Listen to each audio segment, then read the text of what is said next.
Hi there, students. Detached. Okay, detached is an adjective, and yes, it can mean separated away from something. It's not attached. But I wanted to look at the adjective detached from a psychological point of view. So, if you are detached, you are not emotionally involved. So if something frightens you, that's not detached because you've got the emotion of fear that is controlling your mind. A judge, when a judge makes a decision, they need to be detached. They need to be neutral. They need to view the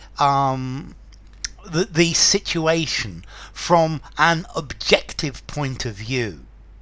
So let's see, a judge who is at the trial of a car thief. Maybe if he's just had his car stolen, it's going to be very difficult for the judge to be detached. To be detached from a problem, to be independent, to not be emotionally involved, to be aloof and objective, to be dispassionate. So you're not thinking about things from your own point of view. You're not involved emotionally, and therefore if you're detached, you're completely unbiased. There is no emotional involvement. You're not influenced by anything that's happened to you.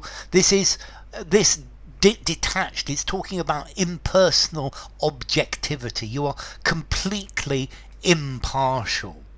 So try to take a more detached view of the world, and then you will be able to see much more clearly what is really going on. He seemed detached, almost bored, but he was very friendly. Okay, so if you're detached from the world, you're not part of the world. You need to, in this life, you need to detach yourself from your prejudices, to detach yourself from your experiences. It can be impossible, but we need to do the best we can to be detached. A psychologist should try to remain emotionally detached from their patients. He had committed horrific crimes, but he appeared to be totally detached from them. Everybody who was looking on was emotionally involved, but he seemed to be completely aloof and detached. So emotionally detached, that you don't feel the emotions involved. You're indifferent, you're dispassionate, your emotional self is completely disconnected. You're not personally involved. You have no personal interest, and this makes you objective, neutral, impartial, or perhaps as well reserved. If you're he was detached about the conversation. He wasn't really part of it. So a detached observer watches what is going on. An objectiveness, but with no self-interest, with no personal feeling about what is happening. So a detached attitude, a detached way of thinking, not full of emotion. It's completely emotionally disengaged. Let's see, this comes from French détaché, disattaché, disattached. It's not attached. It's not attached to the to the main part. So it's detached, having no bias, no emotional involvement.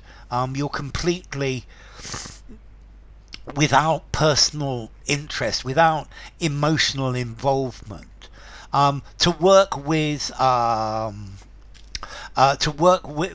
to work with criminals, you need to be detached. You need to have a detached judgment that is unbiased, that's not judgmental. Okay, so he wrote in a very detached style, very neutral. A good reporter, they say, needs to be detached. Although I have seen some news articles in a new style where the person is totally involved in it and supporting one side or another. And I guess that's another way of writing a news story. But the traditional way says that a reporter should be completely detached. Lacking emotional interest, yeah, rather impassive. So, detached, formality. I think I would give this a 6, maybe a 6.5. I'm going to give it a 6 in formality. I think you could use it anywhere, but it's better in a semi-formal conversation. You could use it informally though. So, emotionally detached, not emotionally involved. A cold and detached manner, a detached observer, a detached attitude. Detached. Bye for now.